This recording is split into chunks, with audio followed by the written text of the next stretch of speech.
Ciao ragazzi, bem-vindos a mais um vídeo aqui no nosso canal. Estou mais uma vez aqui com o Lourenço. Esse é o nosso terceiro episódio aqui falando sobre assuntos relacionados à história da Itália. E hoje a gente vai falar sobre a música Bella Ciao, que tem feito muito sucesso aí, né? Fez muito sucesso também com a série da Netflix e tudo mais. E hoje a gente vai explorar um pouco aí o significado dessa música. Lourenço, pode dar uma introduçãozinha sobre você? Ciao, Rob. Ciao a tutti. Mais uma vez, obrigado pelo convite. Estou bem contente em estar participando aqui no teu canal mais uma vez.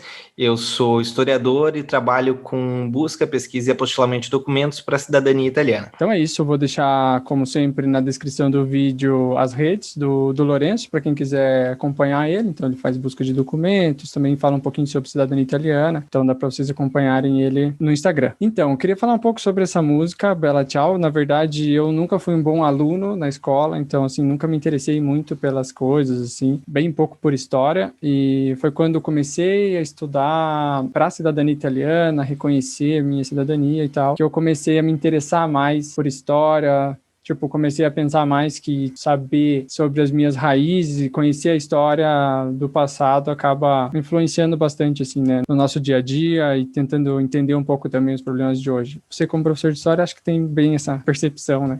Sem dúvida, Rob, acho que tu definiu bem que muita gente fala, a história é para prever os erros, não repetir os erros. Isso é bola de cristal quem faz, mas a história nos ajuda a perceber por que a gente chegou até aqui, como a gente chegou até o nosso momento, entender o passado para entender o presente. Show de bola. Falei isso para contextualizar que eu sou um pouco leigo no assunto, então eu conhecia a música Bella Ciao na série, assistindo a La Casa de Papel, né? Então é uma música que tem muita energia, assim, né? E eu conheci muita gente que achava que essa música era uma música romântica, que falava, né, porque fala Bella Ciao, então pensava que era um homem cantando para uma mulher, mas sempre pensando, assim, numa coisa mais romântica, assim, tipo, te amo e tal, e depois, quando eu comecei a estudar italiano, que eu vim descobrir que era uma coisa bem diferente disso, e então vamos falar um pouquinho sobre isso. Então eu não conseguia entender o que era o partigiano, né, da música, e aí eu vim descobrir que era, então, o movimento antifascista, certo? Que era contra o fascismo. Certo. Uma das coisas que eu queria perguntar por primeiro, é uma coisa que eu não entendo bem, então chegou um momento em que os italianos tiveram que lutar contra os italianos. Foi isso no meio da guerra? Sim, como é que eu vou te explicar? A resistência antifascista, ela vai existir desde que existe o fascismo na Itália. A partir dos anos 20, o fascismo se torna o poder na Itália e sempre teve uma oposição antifascista. Mas essa oposição antifascista, ela era muito na clandestinidade. O fascismo, por um bom tempo, ele teve muito apoio popular, apesar de que ele também, desde o início, ele perseguia opositores. O conceito do fascismo é uma ideia de extrema-direita, extremamente nacionalista, militarista, anticomunista, mas também antiliberal, então no espectro da esquerda e também no espectro da centro-direita liberal. Ele é antiliberal, mas ele não é anticapitalista, porque as empresas também se beneficiaram desse regime. Então sempre teve uma oposição. Mas a tua pergunta é quando que essa oposição se torna os partigianos, a luta armada contra o fascismo, já é quase no final da guerra, não no final, mas do meio para o fim, ali a partir de 1943, 44, quando a Alemanha inicia a ocupar a Itália. Porque esse nacionalismo exacerbado chega um momento que acaba ajoelhando-se diante de uma potência maior que era aliada deles na guerra, que é a Alemanha nazista, que também é um regime fascista de extrema-direita, mas é um outro, que é o nazismo alemão. São similares, mas são diferentes. E aí, com a invasão alemã, a Alemanha ela toma fábricas na Itália, bota os operários italianos a produzir armas para a guerra, mata pessoas para dizer assim que demonstração de força. Acaba que aquele movimento que primeiro era um movimento clandestino, ele começa a ganhar mais força. As pessoas, o cidadão comum, os próprios partidos, como o Partido Comunista, o Partido Socialista, a Democracia Cristã, começam a se organizar para lutar de verdade com armas contra o regime fascista e também contra a ocupação nazista na Itália. Então vai estar ligada com a segunda metade da Segunda Guerra Mundial, é que começa realmente esse movimento que a gente conhece como partigiano, também conhecido como La Resistenza antifascista, ou La Resistenza, que vai tomar e vai lutar junto com os aliados, com o Brasil, que a gente falou no vídeo anterior, pela reconquista da Itália e o fim dos regimes totalitários. Ah, ok. Então, quer dizer, o fascismo começa após a Primeira Guerra Mundial, tipo 1920, Exato. Você falou, né? Então, começa e vai acabar lá no meio da Segunda Guerra. Então, na verdade, Isso. Quando acaba o regime fascista na Itália, é quando a Itália muda de lado, então. Porque a Itália, no meio da guerra, ela muda de lado, ou não? É porque a Itália, na Segunda Guerra, ela vai ter duas forças. Vai ter a força da República Social Italiana, que é a ditadura do Mussolini, e depois vai ter o povo indo contra e se aliando com aquelas forças que eram estrangeiras, com o Brasil, com os Estados Unidos, com a Inglaterra, outros países que eram... Enfim, a Segunda Guerra seriam 3 países. Japão, Alemanha e Itália, que representam o eixo, e os outros que são os aliados, que aí vai ser Inglaterra, França e Estados Unidos, União Soviética e outros países como Brasil, Austrália, Índia, que se uniram a essas forças para lutar contra os regimes da extrema-direita que dominavam uma boa parte da Europa, principalmente o regime nazista. O regime fascista dominava também na Itália, dominava também alguma coisa na África, como a Etiópia, por exemplo. Então, ele nasce muito do resultado da Primeira Guerra, que a Alemanha, derrotada na Primeira Guerra, humilhada com o Tratado de Versalhes, e a Itália também, que na Primeira Guerra, sim, a Itália mudou de lado, começa junto com a Alemanha e depois troca, mas também é um regime que ele vem com o descrédito dos partidos. É quando aparece um líder que diz: todo partido é corrupto, eu sou o salvador da nação, eu sou o verdadeiro patriota. É um discurso antipolítica, antipartidos, onde todos os outros não prestam e só eu que presto. E nesse anos 20, da Europa dos anos 20, coube muito isso. E depois ainda, com a crise de 29 nos Estados Unidos, a ascensão do nazismo aí ela vem muito forte, e aí que a gente vai chegar nos eventos da Segunda Guerra, que tem a ver com o que a gente está falando hoje. Fazendo um resumão. Assim. Legal. Entendi melhor, eu acho. É que, na verdade, eu fiz confusão, né? Eu falei que a Itália troca de lado, mas é na Primeira Guerra que ela troca de lado. Na Primeira Guerra Mundial, oficialmente. Né? Sim, oficialmente sim, porque na verdade a Itália como Estado, ela está junto com a Alemanha, e quando termina a guerra, aquele Estado italiano, que era a República Social Italiana, do Mussolini, ele cai por terra, e aí nós vamos ter a República Italiana como a gente conhece hoje, uma república democrática, pluripartidária, com uma constituição democrática. Ela vem no pós-45, enfim, tu também, como já trabalhou com essa questão de cidadania, aquelas questões dos direitos das mulheres, que são só conquistados depois do fim da Segunda Guerra. Então, a Itália, oficialmente, ela estava junto com a Alemanha até o final da guerra, mas isso é oficialmente, porque o povo fez um poder paralelo ao poder oficial e se juntou a lutar contra o exército italiano e contra a ocupação alemã junto com os aliados.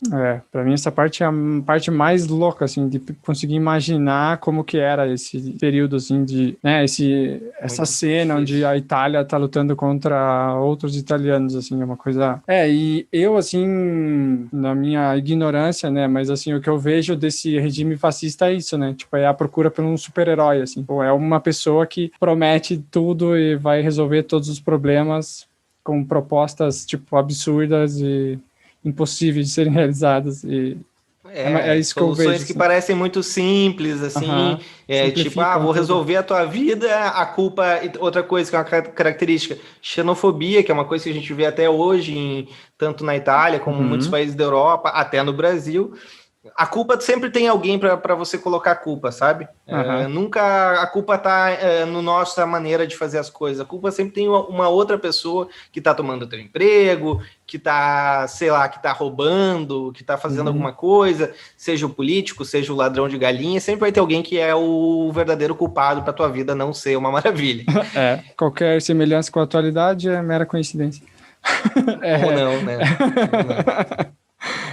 Tá, mas então a gente falando sobre a música Bella Ciao, então uma coisa que é legal a gente falar, não vamos traduzir a música ao pé da letra aqui, mas assim, falando dos pontos importantes, assim, então esse Bella Ciao, quando ele fala, então quem tá cantando, né, tá tipo se despedindo da esposa, né, tipo assim, eu tô indo pra luta e tchau, caso eu morra, você me sepulta no alto da montanha, embaixo de uma flor, tipo, esse é o acho que é o resumão, assim, da música, né? Então, é legal saber o que é, né, esse partigiano, o que é esse movimento.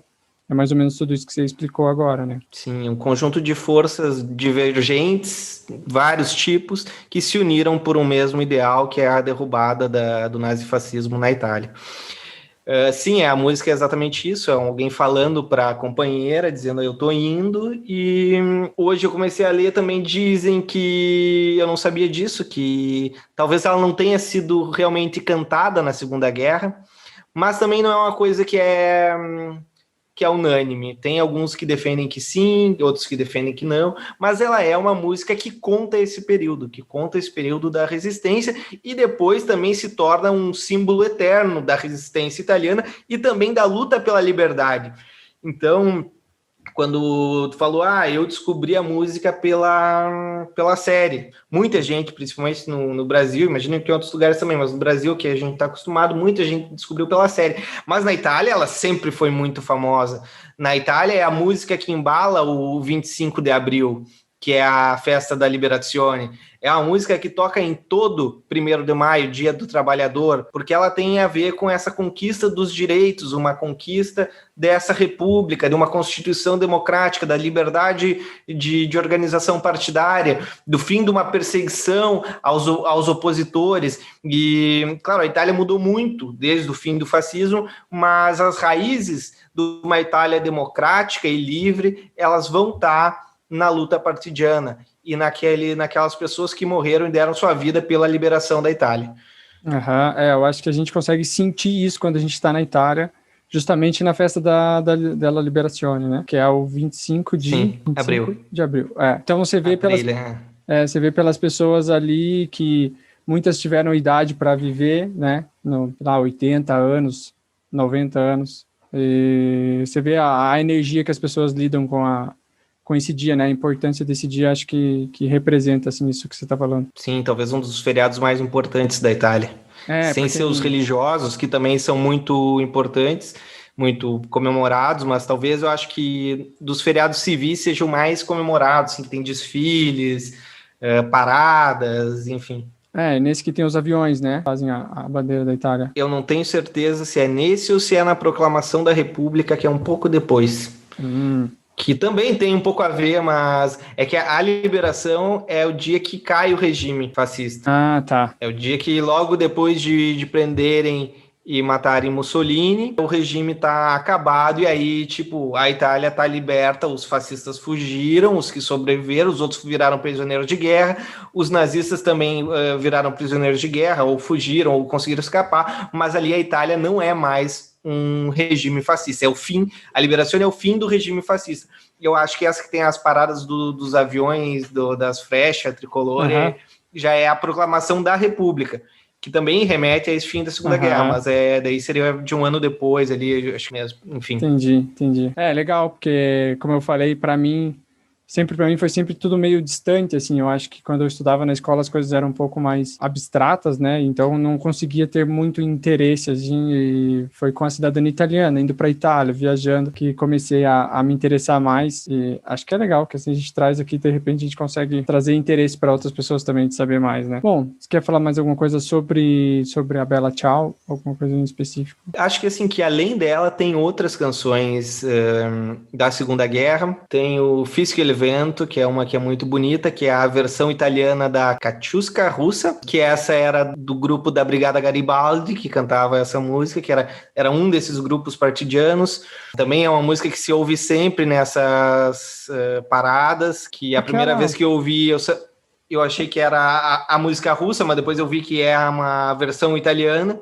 Aquela música Lasciatemi cantare, aquela música tem alguma coisa a ver? Você sabe? Que é tipo, deixe-me Não cantar sei. com a... Tipo assim, eu sempre que eu escuto essa música, a gente pode pesquisar até falar, de repente, num outro vídeo, alguma coisa assim. Mas sempre que eu escuto essa música, eu tenho a impressão que ele tá falando assim, não, tipo, me deixe cantar, entende? Me deixe cantar com o violão na mão e tal. Que é como se fosse durante algum regime que ele não podia, que alguém tava Sim, proibindo sim. ele de cantar. Sim, sim, sim. Eu acho que ela não é uma música contemporânea da guerra, mas eu acho que ela fala sobre essa questão de liberdade. Uhum. Como eu te falei, tem várias e várias outras músicas dessa época, dos grupos partidianos, da resistência.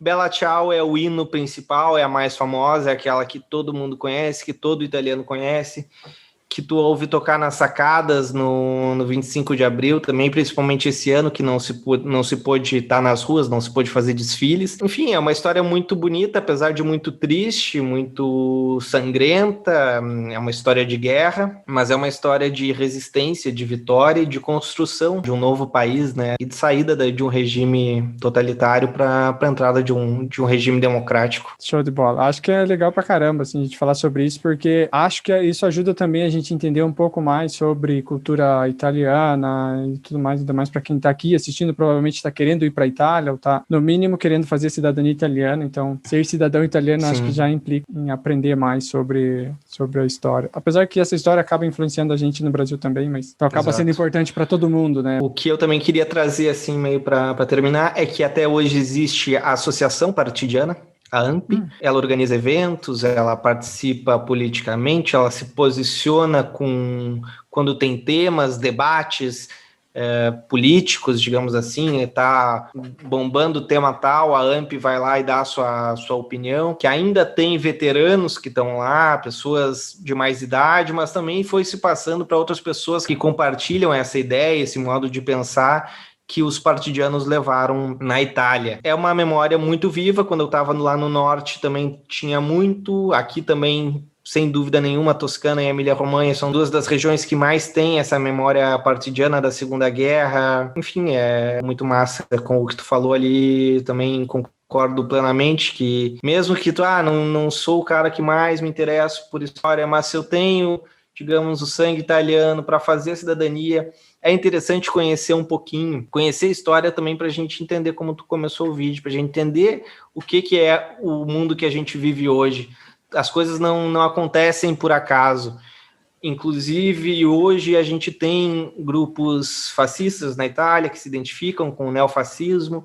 Esses grupos, por exemplo, tem um que chamava Força Nova e agora mudou de nome essa semana passada para Itália Libera. Uma ironia, porque a Libertà é a bandeira do antifascismo, sempre foi, só que a Libera, para eles, é contra a ditadura do sanitarismo, Robson. É a ditadura que quer te dar vacina, que quer te fazer usar máscara. Esse é o mundo que a gente está vivendo. Mas é importante a gente entender que esses caras que se diziam neofascistas, é isso que eles estão fazendo, é isso que eles estão defendendo hoje em dia. Tem outras coisas também. O próprio hino italiano, ele era mais antigo, mas na época da resistência, ele se torna um hino de resistência, que ele começa com Fratelli d'Italia. E hoje um dos partidos mais à direita na Itália, que teve já membros que foram dar entrevista e atrás tinha um calendário com os líderes fascistas no calendário aparecendo na sala dele, se chama Fratelli d'Italia. Então, a memória ela é em disputa, ela é confusa, mas é importante que se fale, que se conheça, para que a gente também saiba como se colocar, ou que a gente não seja enganado por discursos fáceis, discursos simplistas, como esse de uma ditadura do sanitarismo que querem te obrigar a usar máscara. Enfim, eu acho que isso não deveria ser nem discutido, né? Porque é para a saúde não só tua, como de todos. Um pouco de empatia já deveria resolver. Sim, eu acho que eu fui por muito tempo um pouco alienado, assim, na escola e tal, né, eu não conseguia ver a importância dessas coisas e eu acho que é legal, a história ajuda nisso, né, isso que você tá falando, que me ajuda a ter senso crítico, né, mas para eu conseguir analisar a informação que chega para mim, porque se entender tudo que já aconteceu, te ajuda bastante, eu acho, a ter uma base e conseguir, não, peraí, eu entendo sobre isso, e é legal, assim, a gente tá falando sobre isso porque eu acabo sempre sempre me interessando mais, assim, tipo, vai ligando, parece que um radar, né? Tipo, não, quero saber mais sobre isso. Quero ler aquilo lá, ser uma notícia sobre aquilo ali. O legal da gente estar fazendo o vídeo aqui, eu acho que é isso, sabe? Tipo, aos poucos a gente vai aguçando essa vontade, assim, nas outras pessoas, eu acho. Tomara. É isso que eu torço, né? Isso aí. Beleza, acho que é isso, né, Lourenço? Podemos finalizar? Acho que falamos aí de uma forma um pouco resumida, mas acho que abordamos aí os assuntos principais dentro dessa música, Bella Ciao, desse período. Acho que tem muito para falar, tem assunto para a gente falar muito tempo ainda, mas aos poucos a gente vai explorando aí os pontos que a gente acha que são importantes, que são legais. Se vocês tiverem alguma dúvida, podem deixar nos comentários. Se for alguma pergunta mais difícil, a gente deixa para o Lourenço responder. Se for alguma pergunta sobre a história, alguma coisa assim. E é isso. Queria saber de vocês aí que estão assistindo, se estão gostando dos nossos vídeos. Se puder deixar um comentário pra gente aí, é bem legal. Se puder deixar alguma ideia de argumento, de assunto pra gente falar no próximo vídeo também, a gente agradece bastante. Bom, então é isso. Vou deixar as redes do Lourenço na descrição e a gente se vê no próximo vídeo. Lourenço, quer dar um recadinho final? O pessoal seguir você, tudo mais? Isso aí, mais uma vez, agradeço pelo convite, por estar participando no teu canal aqui, no canal teu e da Natasha. É isso, obrigado por quem assistiu até aqui e me sigam lá no @stefaneldocumentos no Instagram. É isso aí. Obrigado, Lourenço, obrigado a todo mundo que assistiu e a gente se vê na próxima. Tchau! Bate,